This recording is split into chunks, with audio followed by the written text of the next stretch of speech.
Good morning विद्यार्थी मित्रों। So last lecture में આપણે ક્વોન્ટમ આંક શરૂ કર્યા હતા, બરાબર, જેની અંદર આપણે મુખ્ય ક્વોન્ટમ આંક અને ગૌણ ક્વોન્ટમ આંક વિશે માહિતી મેળવી હતી, બરાબર। આજે આપણે બીજા બે ક્વોન્ટમ આંક પૂરા કરવાના છે, પરંતુ તમને કીધું એ પ્રમાણે એક ક્વોન્ટમ આંક બીજા ક્વોન્ટમ આંક ઉપર આધાર રાખતો હોય છે, બરાબર। આપણે ચારે ચાર ક્વોન્ટમ આંક તમને પરફેક્ટલી માઇન્ડમાં સેટ હશે તો જ તમે એના MCQ સરળતાથી સોલ્વ કરી શકશો, બરાબર। ચલો, તો આજે આપણે ત્રીજો ક્વોન્ટમ આંક, બરાબર, જે છે ચુંબકીય ક્વોન્ટમ આંક,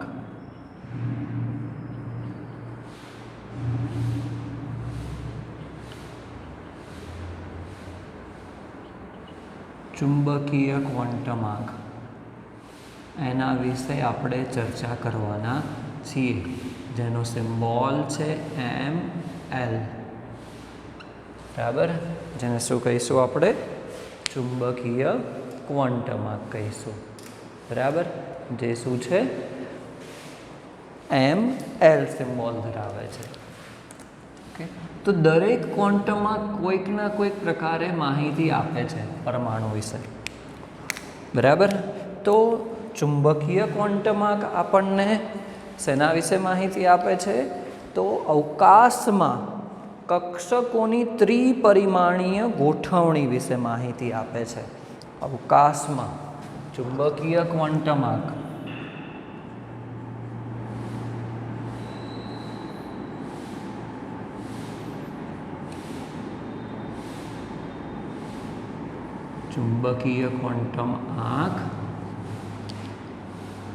અવકાશમાં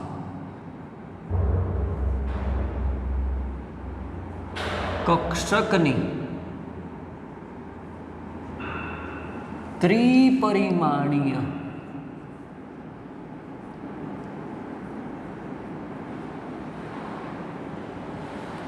રચના વિશે માહિતી આપે છે। હવે ત્રિપરિમાણીય રચના એટલે શું? તો એવું કહી શકાય કે કક્ષક છે, બરાબર, ત્રિપરિમાણીય રચનાને દિક વિન્યાસ કહેવામાં આવે છે। શું કહેવામાં આવે છે? દિક વિન્યાસ। યાદ રાખના, ત્રિપરિમાણીય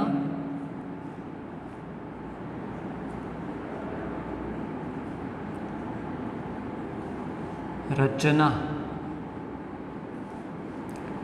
એટલે દિક વિન્યાસ,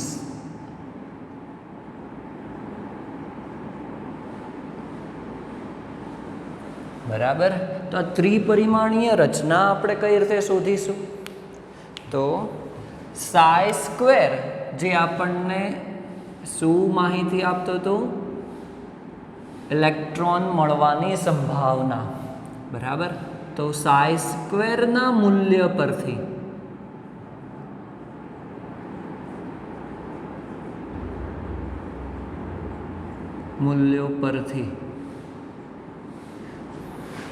કક્ષાના દિક વિન્યાસ એટલે કે ત્રિપરિમાણીય રચના, દિક વિન્યાસ ની માહિતી મળે છે, બરાબર। તો જુદી જુદી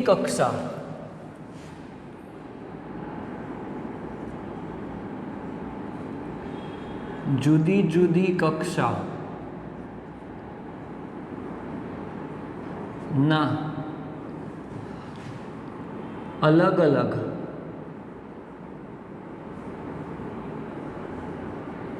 દિક વિન્યાસ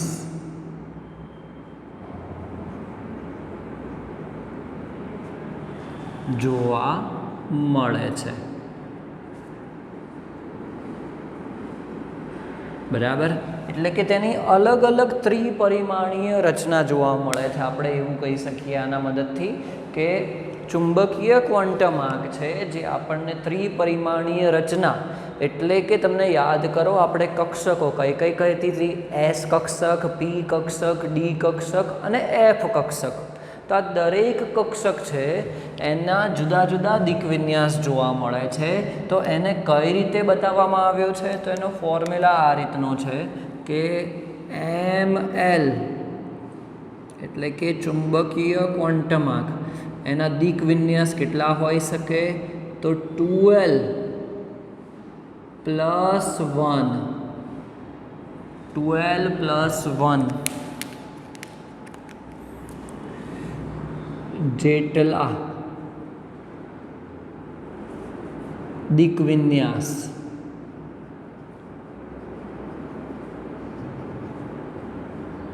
જોવા મળે છે 12 પ્લસ 1 જેટલા દિક્વિન્યાસ જોવા મળે છે બરાબર તો આપણે શું કરીએ છીએ એકચ્યુઅલી ચુંબકીય ક્વોન્ટમ આંક અને ગૌણ ક્વોન્ટમ આંક એકબીજા ઉપર આધારિત છે એનો એક ફોર્મ્યુલા છે એ આપણે જોયો તો એ પહેલાં આપણે ગૌણ ક્વોન્ટમ આંક હતો એના વિશે ખાલી એક માહિતી મેળવી લઈએ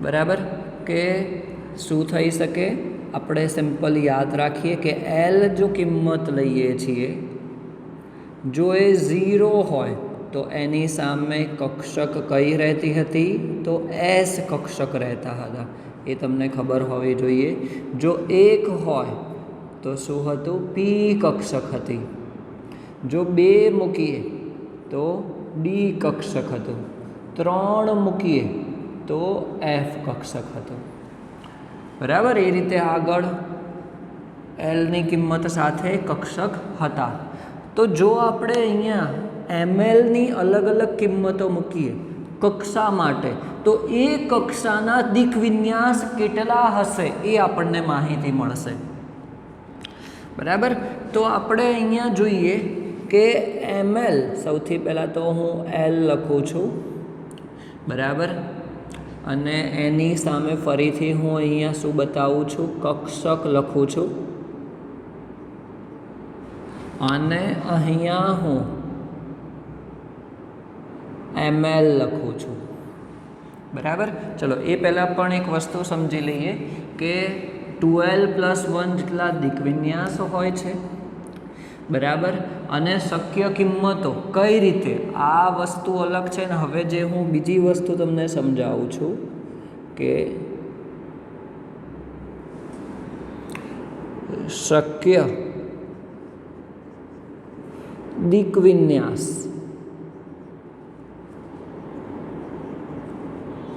કઈ રીતે લખાય છે શક્ય દિક્વિન્યાસ એ કઈ રીતે હશે તો 0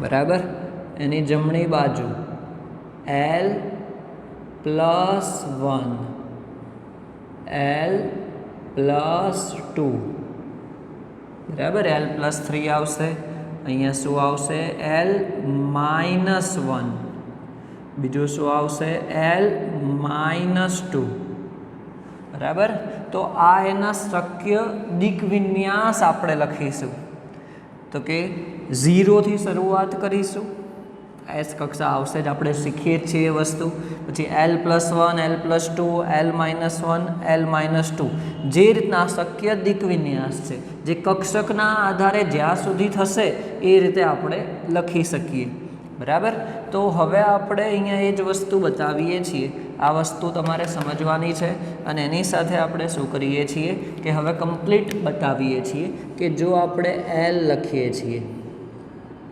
પછી શું લખીએ છીએ કક્ષક લખીએ છીએ એ પછી શું લખીએ છીએ ml લખીએ છીએ બરાબર ml ની કિંમત અથવા તો ml જ લખીએ છીએ અને પછી અહીંયા લખીએ છીએ શક્ય દિક્વિન્યાસ શક્ય દિક્વિન્યાસ બરાબર ચલો તો હવે જો આપણે L બરાબર 0 લઈએ તો એ કક્ષક કઈ થઈ જશે S થઈ જશે બરાબર. ચલો mlનો ફોર્મ્યુલા શું છે? 2l+1. ચલો l બરાબર 0 છે તો mlની કિંમત કેટલી આવી? 1 આવી. તો એના શક્ય દિક વિન્યાસ તમને કીધું એ પ્રમાણે શરૂઆત તમારે ક્યાંથી કરવાની રહેશે? તો 0થી કરવાની રહેશે. તો એની શક્ય દિક વિન્યાસનો આન્સર શું થયો? 0 થયો. ઓકે. ચલો એ જ રીતે l બરાબર આપણે 1 લઈએ. કક્ષક કઈ થશે? l બરાબર 1 એટલે કે p કક્ષક થશે. તો ml કેટલા થશે? 2l+1. l બરાબર 1 છે તો 2+1 એટલે ml કેટલા થશે? 3 થશે. બરાબર. હવે એના શક્ય દિક વિન્યાસ એટલે કે કેટલા પ્રકારની ગોઠવણી જોવા મળે છે અલગ અલગ. બરાબર. તો આપણે 0થી શરૂઆત કરીશું એટલે એની એક દિક વિન્યાસ તો થઈ ગયો. પછી તમારે શું કરવાનું? એક જમણી બાજુ, એક ડાબી બાજુ. ચલો તો l+1 બરાબર એટલે 0 હતો. 0+1 શું થઈ જશે? 1+1 આપણે લખીએ અથવા તો એકલું તમે લખી શકો. અને અહીંયા શું થઈ જશે? -1. શું થઈ જશે? -1. ચલો એ જ રીતે 2 મૂકીએ આપણે. 2 માટે શું થઈ જશે? d થઈ જશે કક્ષક. ચલો એના માટે mlની વેલ્યુ કેટલી થઈ જશે? 5 થઈ જશે. તો એ શું થશે? હવે તમને આઈડિયા આવી ગયો હશે. 0+1+2 ડાબી બાજુ -1 -2. બરાબર. આ 5 એના શક્ય દિક વિન્યાસ થઈ ગયા. શું થઈ ગયું? 5 એના શક્ય દિક વિન્યાસ થઈ ગયા. ચલો એ જ રીતે ફાઇનલી 3 આપણે લખીએ l બરાબર. તો એ કઈ કક્ષા થઈ જશે? f કક્ષા થઈ જશે. તો હવે ચલો 3 મૂકીએ અહીંયા. તો 3 દુ 6 + 1 એટલે કેટલા થઈ જશે? 7. તો શું થઈ જશે? 0+1+2+3 -1 -2 -3. તો આપણે શું કર્યું? ml અને lની મદદથી આપણે આ શક્ય દિક વિન્યાસ બનાવ્યા. ઓકે. તમને ખબર પડી જવી જોઈએ આ ફોર્મ્યુલા છે. આટલા દિક વિન્યાસ જોવા મળે તો એને આપણે કઈ રીતે, એનો મતલબ શું થયો કે એસના કેટલા દિક વિન્યાસ છે? તો એક દિક વિન્યાસ છે. પીના કેટલા દિક વિન્યાસ છે? તો ટોટલ 3 દિક વિન્યાસ જોવા મળે છે. ડી કક્ષકના કેટલા દિક વિન્યાસ છે? તો 5. એફ કક્ષકના કેટલા દિક વિન્યાસ છે? તો 7. એનો મતલબ કે આ જે mlના વેલ્યુ આવ્યા છે દિક વિન્યાસ એટલે કે ત્રિપરિમાણીય રચના. તો એસ કક્ષાની ત્રિપરિમાણીય રચના કેટલા પ્રકારે દર્શાવી શકાય છે? તો એક જ પ્રકારે દર્શાવી શકાય છે. એનો દિક વિન્યાસ શું આવ્યો છે? એક જ છે. ચલો એ જ રીતે પી કક્ષાને ત્રિપરિમાણીય રીતે કેટલા પ્રકારે જોવા મળે છે? તો 3 પ્રકારે જોવા મળે છે. કેટલા પ્રકારે જોવા મળે છે? તો 3 પ્રકારે જોવા મળે છે.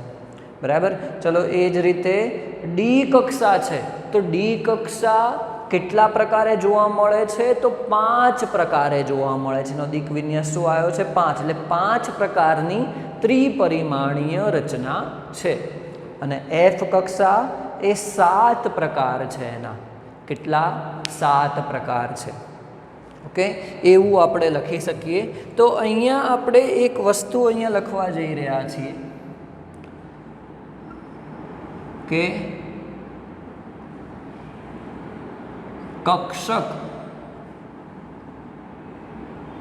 અને તેની પેટા કક્ષકો. પેટા કક્ષક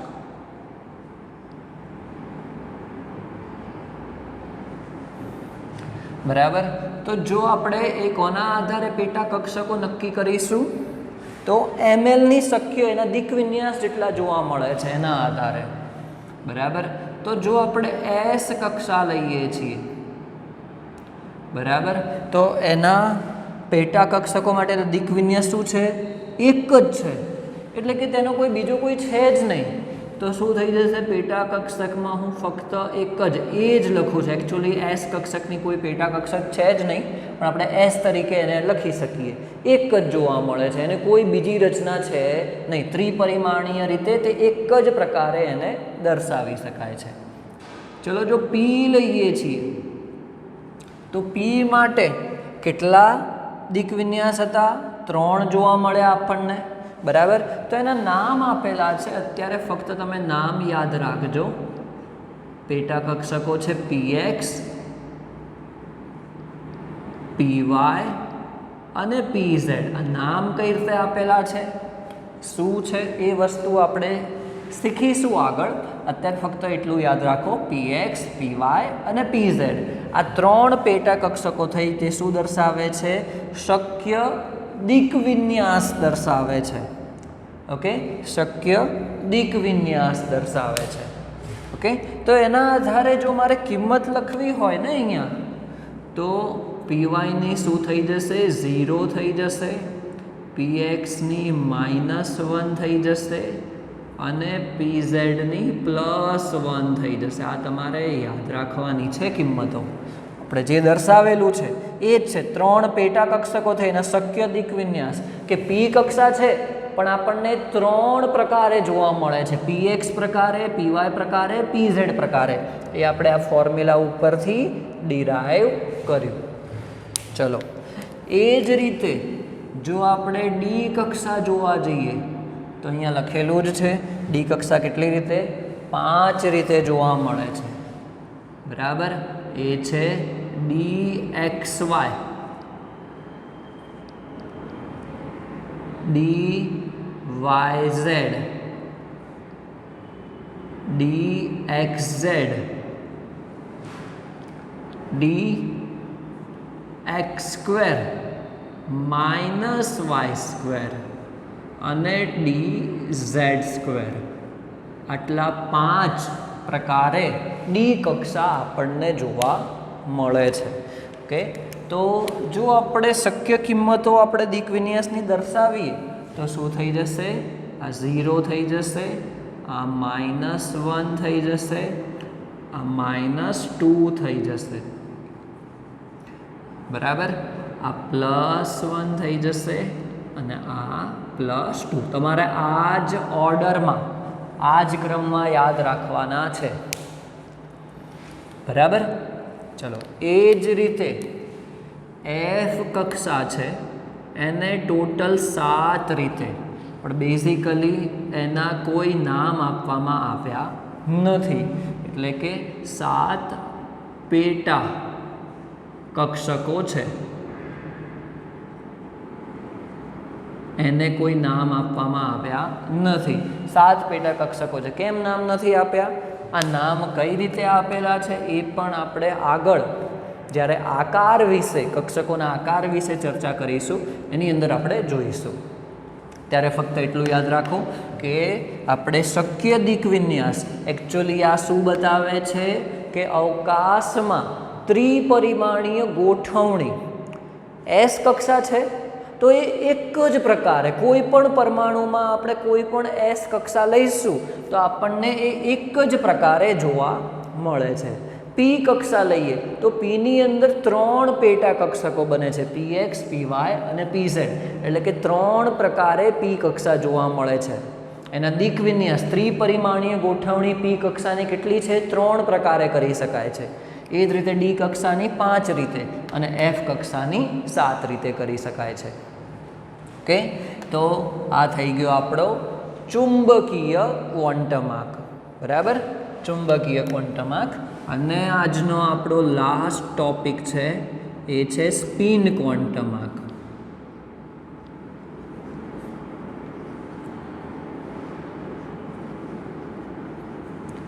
સ્પિન ક્વોન્ટમ આંક,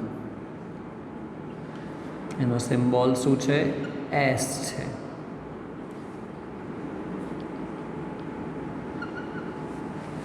સ્પિન ક્વોન્ટમ આંક.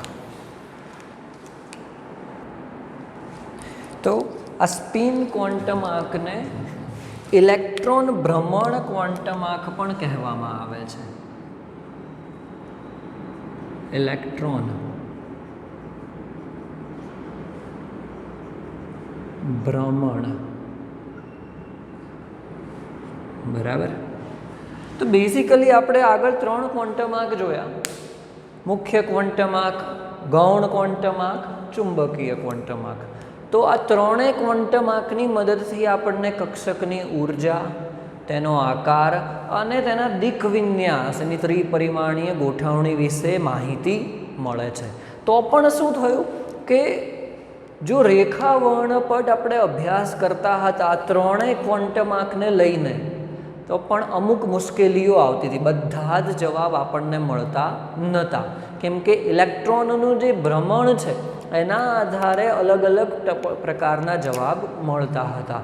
તો એના માટે ઇલેક્ટ્રોન ભ્રમણ ક્વોન્ટમ આંક, સ્પિન ક્વોન્ટમ આંક કે જે લાસ્ટ, જેના મદદથી આપણે નક્કી કરી શક્યા કે ઇલેક્ટ્રોન આ રીતે પરમાણુમાં ભ્રમણ કરે છે.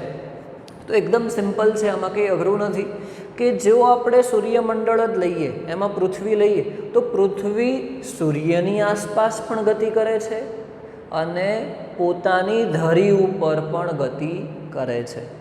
બરાબર.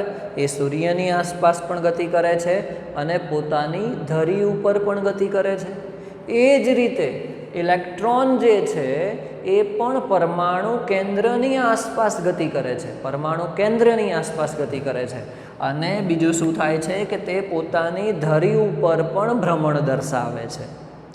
બરાબર. પોતાની ધરી ઉપર પણ ભ્રમણ દર્શાવે છે. ઓકે. એટલે તમારે એના માટે એક જ વસ્તુ યાદ રાખવાનું છે કે ઇલેક્ટ્રોનના ભ્રમણ, પહેલાં તો લખી દઈએ કે ઇલેક્ટ્રોન ના 2 પ્રકારના ભ્રમણ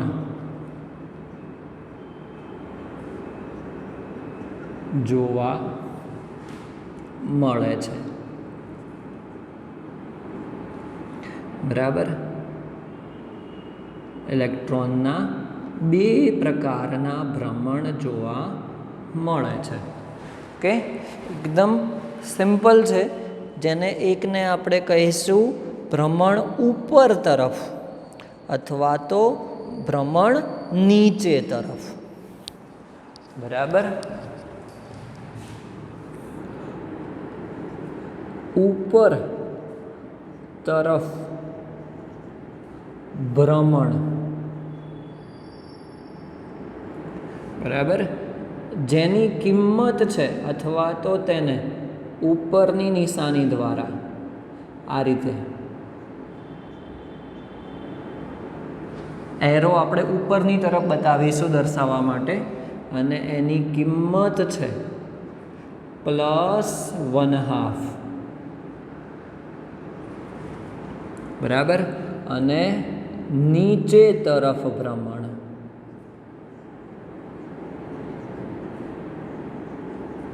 નીચે તરફ ભ્રમણ.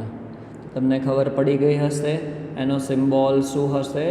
આપણે એરો નીચે તરફ બતાવીશું એની દિશા, અને એની કિંમત કેટલી હશે? -1/2. કિંમત શું હશે એની? -1/2. બરાબર. ઉપર તરફ ભ્રમણ અને નીચે તરફ ભ્રમણ. આ દરેક વસ્તુ આપણે હજી આગળ આકાર જોયા પછી પરમાણુમાં ઇલેક્ટ્રોન કક્ષકમાં કઈ રીતે ગોઠવાય છે એના નિયમો ભણીશું. એમાં તમને વધારે આઈડિયા આવશે કે આ ઉપર તરફ ભ્રમણ અને નીચે તરફ ભ્રમણ, એટલે કે 2 પ્રકારના ભ્રમણ ઇલેક્ટ્રોનના જોવા મળે છે. એક ઉપર તરફ ભ્રમણ, જેને આપણે ઉપરની નિશાની એરો બતાવીશું +1/2. નીચે તરફ ભ્રમણ, એને ડાઉન એરો બતાવીશું. બરાબર. એને ઇંગ્લિશમાં અપ સ્પિન. બરાબર. એને શું કહેવામાં આવે છે? એને ઇંગ્લિશમાં અપ સ્પિન કહેવામાં આવે છે. અને આને નીચે તરફ ભ્રમણને ડાઉન સ્પિન કહેવામાં આવે છે. બરાબર. તો આ છે તમારા 4 ક્વોન્ટમ આંક.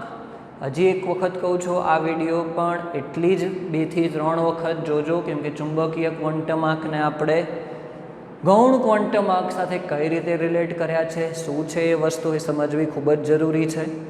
નેક્સ્ટ લેક્ચરમાં આપણે થોડાક આના MCQ એટલે એક્ઝામ્પલ સોલ્વ કરીશું, ત્યારબાદ આપણે કક્ષકના આકાર ઉપર જઈશું. Thank you.